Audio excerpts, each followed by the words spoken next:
Hello friends, welcome to my channel Sonia Hindi club. पिछली video में हमने पीवाईक्यू सीरीज़ में भक्ति काल से संबंधित 245 क्वेश्चन कर लिए थे। इस वीडियो में हम उससे आगे करते हैं। क्वेश्चन है, तन चितूर मन राजा कीना, हिय सिंगल बुद्धि पद्मिनी चीना। पंक्तियाँ किस ग्रंथ की हैं? सीतायन, बीजक, पद्मावत, बिहारी सतसई। आंसर हो जाएगा इसका पद्मावत। तन चितूर मन राजा कीना, हिय सिंगल बुद्धि पद्मिनी चीना। पंक्तियां मलिक मोहम्मद जायसी कृत पद्मावत की है। जायसी हिंदी साहित्य के भक्ति काल की निर्गुण प्रेमाश्रयी धारा के कवि हैं। जायसी प्रसिद्ध सूफी फकीर शेख मोहिद्दी के शिष्य थे और शेर शाह के समकालीन कवि थे तथा उत्तर प्रदेश के अमेठी के निकट जायस नामक स्थान पर रहते थे। जायसी कृत पद्मावत में कुल 57 खंड हैं और इनका प्रिय अलंकार उत्प्रेक्षा है। पद्मावत की भाषा अवधि और इसकी रचना शैली पर आदिकाल के जैन कवियों की दोहा चौपाई पद्धति का प्रभाव पड़ा है। आचार्य रामचंद्र शुक्ल ने जायसी द्वारा रचित 3 ग्रंथों पद्मावत, अखरावट, आखिरी कलाम का ही उल्लेख किया है। बीजक कबीरदास की वाणियों का संग्रह है। कविवर बिहारी की प्रसिद्ध कृति बिहारी सतसई है। सीतायन मैथिली भाषा के विख्यात साहित्यकार वैद्यनाथ मलिक विदु द्वारा रचित एक महाकाव्य है। नेक्स्ट क्वेश्चन है, मलिक मोहम्मद जायसी ने आखिरी कलाम में किस बादशाह की प्रशंसा की है? ऑप्शन है बाबर, शहनशाह, हुमायूं, अकबर। आंसर हो जाएगा बाबर। मलिक मोहम्मद जायसी ने आखिरी कलाम में बादशाह बाबर की प्रशंसा की है। मलिक मोहम्मद जायसी की अन्य रचनाएं, रचना है पद्मावत, विषय वस्तु प्रणय गाथा। अखरावट, इसमें है वर्णमाला के एक एक अक्षर को लेकर सिद्धांत संबंधी तत्वों से भरी चौपाई है। आखिरी कलाम, इसमें विषय क्या है? प्रलय से संबंध, कथा तथा बाबर की प्रशंसा। चित्ररेखा, इसमें लघु प्रेमाख्यानक है। कहरानामा, इसमें आध्यात्मिक विवाह की चर्चा है। यह कहरवा शैली में लिखा गया है। नेक्स्ट क्वेश्चन है, सूफी कवि किस शाखा से संबंधित थे? कृष्ण भक्ति शाखा, राम भक्ति शाखा, ज्ञानाश्रयी शाखा, प्रेमाश्रयी शाखा। आंसर हो जाएगा इसका प्रेमाश्रयी। रामचंद्र शुक्ल ने हिंदी साहित्य के भक्ति काल को सर्वप्रथम शुद्ध दार्शनिक एवं धार्मिक आधार पर 4 भागों में बांटा। निर्गुण धारा के अंतर्गत ज्ञानाश्रयी एवं प्रेमाश्रयी तथा सगुण धारा के अंतर्गत राम भक्ति शाखा तथा कृष्ण भक्ति सूफी कवि काव्य निर्गुण धारा की प्रेमाश्रयी शाखा के अंतर्गत आते हैं। नेक्स्ट क्वेश्चन है, निम्नलिखित में से कौन सा कवि सगुण भक्ति धारा का कवि नहीं है? सूरदास, कुतुबन, रसखान, नंददास। आंसर हो जाएगा कुतुबन।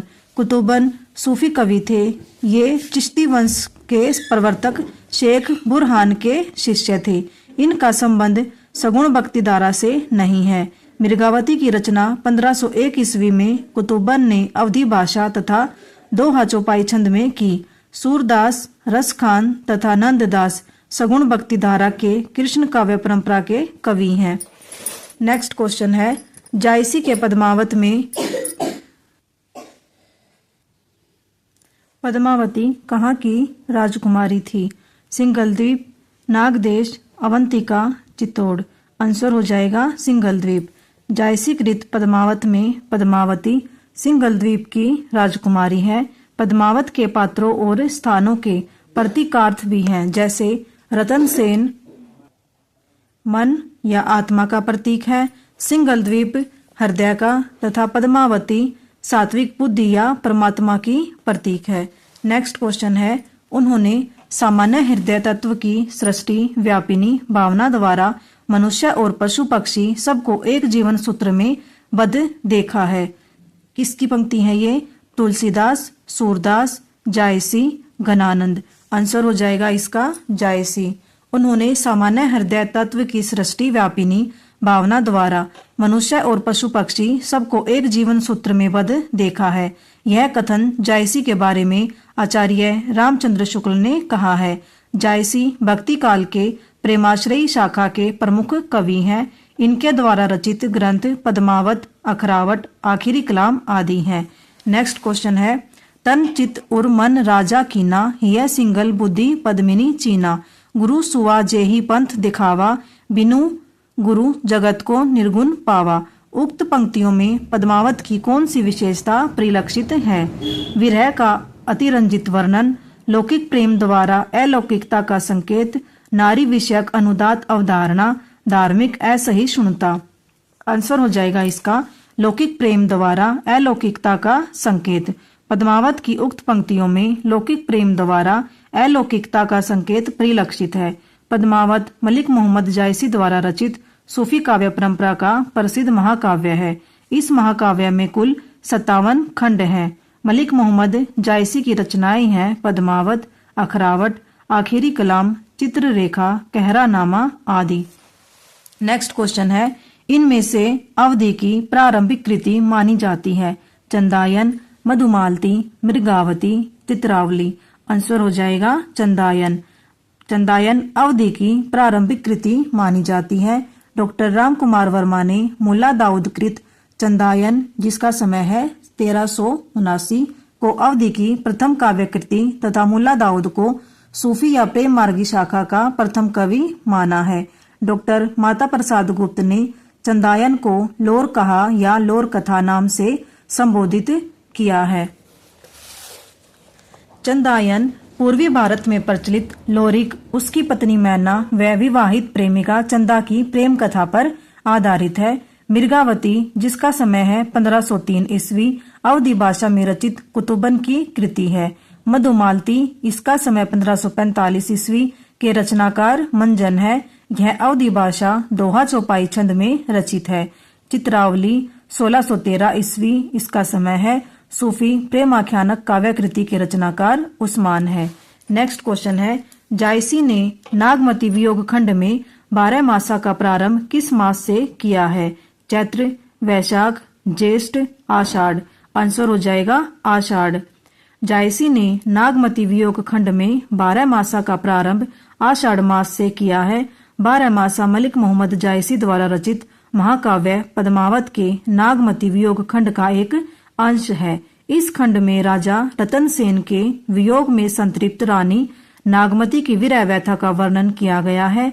इस पूरे अंश में साल के विभिन्न महीनों में नागमती की स्थिति का वर्णन किया गया है। पद्मावत का नागमती वियोग खंड हिंदी साहित्य की अनुपम निधि है।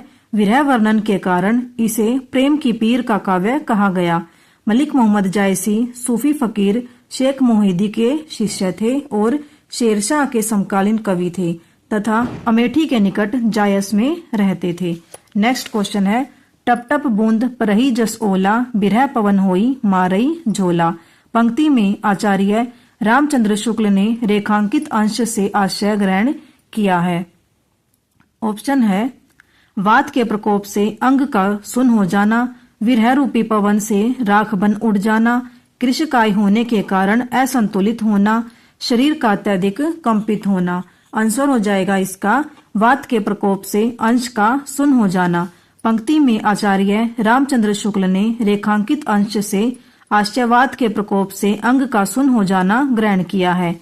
उपर्युक्त पंक्तियां पद्मावत के नागमती वियोग खंड से उद्धृत है। पद्मावत में नागमती, पद्मावती और राजा रतन सेन की प्रेम कहानी का वर्णन है। आचार्य रामचंद्र शुक्ल के अनुसार पद्मावत की कथा का पूर्वार्ध कल्पित और उत्तरार्ध ऐतिहासिक है। आचार्य रामचंद्र शुक्ल ने लिखा है, पद्मावत हिंदी के सर्वोत्तम प्रबंध काव्यों में है। ठेठ अवधी भाषा के माधुर्य भावों की गंभीरता की दृष्टि से यह काव्य निराला है। आचार्य रामचंद्र शुक्ल पद्मावत, अखरावट व आखिरी कलाम को ही जायसी की रचना मानते हैं। शुक्ल जी द्वारा संपादित मलिक मोहम्मद जायसी ग्रंथावली में ये तीनों रचनाएं ही संकलित हैं। नेक्स्ट क्वेश्चन है, जेही पंखी के नियर होई कही विरह कई बात, सोई पंखी जाई जरी तरीवर होई निपात। आचार्य रामचंद्र शुक्ल ने इन पंक्तियों में माना है। ऑप्शन है, प्रकृति का सुरमय चित्रण, ऊहात्मक पद्धति, विरह ताप की विशद व्यंजना, अलंकार का उत्कृष्ट उदाहरण? आंसर हो जाएगा ऊहात्मक पद्धति। आचार्य रामचंद्र शुक्ल ने इन पंक्तियों में ऊहात्मक पद्धति माना है। मलिक मोहम्मद जायसी कृत पद्मावत महाकाव्य का नागमती वियोग खंड हिंदी साहित्य की अद्वितीय निधि है। पद्मावत में जायसी ने संयोग तथा वियोग दोनों प्रकार के श्रृंगार का वर्णन किया है, पर संपूर्ण काव्य में प्रधानता वियोग श्रृंगार की है। जायसी के विरह वर्णन की सबसे बड़ी विशेषता यह है कि उसमें हृदय की वेदना ही सामान्य रूप से अभिव्यक्त हुई है। विरह वर्णन में अगर वस्तु व्यंजना की प्रदान हो उठे तो वह हृदय को स्पर्श नहीं कर पाता। उपयुक्त पंक्तियों में यही वर्णित है। नागमती जिस पक्षी को अपने विरह का संदेश सुनाती है और उसे प्रियतम तक पहुंचाने को कहती है, वह जल जाता है। इतना ही नहीं, वह पेड़ भी जलकर नष्ट हो जाता है। विरह वर्णन में यहाँ वस्तु व्यंजना भी प्रदान हो उठा है।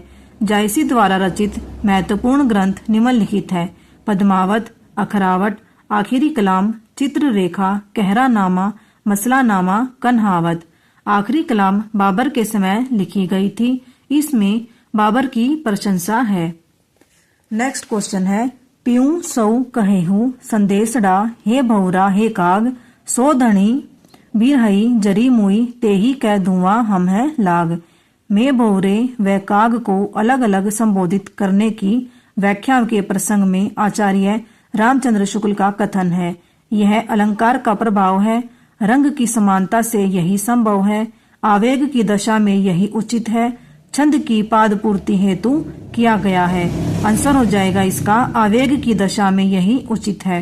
उपयुक्त पंक्ति में भौरे व काग को अलग अलग संबोधित करने की व्याख्या के प्रसंग में आचार्य रामचंद्र शुक्ल का कथन है कि आवेग की दशा में यही उचित है। मलिक मोहम्मद जायसी भक्तिकालीन काव्यधारा के निर्गुण प्रेम मार्गी सूफी शाखा के प्रतिनिधि कवि हैं। जायसी को हम विप्रलब्ध श्रृंगार का प्रधान कवि कह सकते हैं। उपयुक्त पंक्तियों में रानी के हृदय में सहानुभूति की संभावना होती कैसे है? यह समझकर होती है कि भौरा और कौवा दोनों उसी विरह अग्नि के धुएं से काले हो गए हैं जिसमें मैं जल रही हूँ। सम दुख भोगियों में परस्पर सहानुभूति का उदय अत्यंत स्वाभाविक है। जायसी कृत पद्मावत में कुल 57 खंड है। इनका प्रिय अलंकार उत्प्रेक्षा है। पद्मावत को अवधि का प्रथम महाकाव्य माना जाता है। इसकी भाषा ठेठ अवधि है। पद्मावत को प्रतीकात्मक काव्य कहा जाता है। विजयदेव नारायण शाही ने पद्मावत को हिंदी में अपने ढंग की अकेली ट्रेजिक कृति कहा है। नेक्स्ट क्वेश्चन है: मन अति भयो हुलास, बिगसी जनु कोक किरण रवि, अरुण अधर तिय सदर, बिंब फल जानी कीर छवि। उक्त काव्यांश में किसके उल्लास का उल्लेख है? पद्मावती की माता, पद्मावती के पिता, पद्मावती, पद्मावती की सहेली। आंसर हो जाएगा इसका पद्मावती। मन अति भयो हुलास, बिगसी जनु को किरण रवि, अरुण अधर तिय सदर, बिंब फल जानी कीर छवि। उक्त काव्यांश में पद्मावती के उल्लास का उल्लेख है। उपयुक्त काव्य पंक्तियां चंद बरदाई कृत पृथ्वीराज रासों से उद्धृत है। 12वीं शताब्दी में रचित इस महाकाव्य में 69 सर्ग तथा 68 प्रकार के छंदों का प्रयोग किया गया है। पद्मावती समय पृथ्वीराज रासों का 20वां समय या सर्ग है। मिश्र बंधुओं ने लिखा है: हिंदी का वास्तविक प्रथम महाकवि चंद बरदाई को ही कहा जा सकता है। आचार्य हजारी प्रसाद द्विवेदी ने पृथ्वीराज रासों को शुक शुकी संवाद के रूप में रचित माना है। नेक्स्ट क्वेश्चन है: पद्मावत किस भाषा में लिखा गया है? खड़ी बोली हिंदी, अवधी, राजस्थानी, ब्रज भाषा। आंसर हो जाएगा इसका अवधी। यहाँ पर रचनाएं, उनके कवि, भाषा, छंद और उनका समय दे रखा है। रचना चंदायन किसकी है? मुल्ला दाऊद की। समय 1379। भाषा अवधी, छंद चौपाई और दोहा। रूप मंजरी, कवि नंददास, भाषा ब्रज भाषा। समय 1568 ईस्वी, छंद चौपाई दोहा। आगे रचना अनुराग बासुरी, कवि नूर मोहम्मद, भाषा अवधी, समय 1764 ईस्वी, छंद बरवई चौपाई। यहाँ से क्वेश्चन आ जाता है क्योंकि ये इन सब से अलग है कि अनुराग बांसुरी में किस छंद का प्रयोग किया गया है। आंसर हो जाएगा बरवई चौपाई। आगे है मधुमालती, कवि है मंजन, भाषा है अवधि, समय 1545 ईस्वी, छंद दोहा चौपाई।